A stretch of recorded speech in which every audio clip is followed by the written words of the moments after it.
Pagtungtong ko ng high school, technically grade 7, bagong transfer ako nun. Kaya wala pa akong kilala talaga. Tapos pina-fall in line kami sa room, ay may biglang kumausap sa akin. Transfer ka ba dito? Oo, bakit? Bubulin mo ba ako? Sir,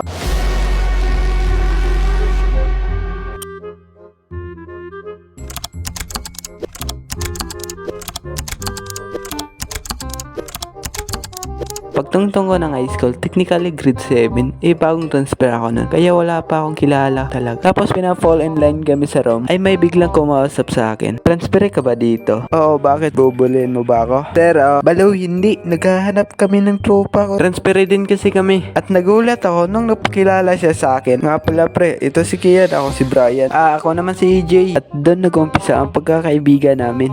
Hindi yung pagkakaibigan na, pero pwede rin naman. Shoutout kay Kuya Rocky Animation. Shoutout sa'yo, tol. Atay.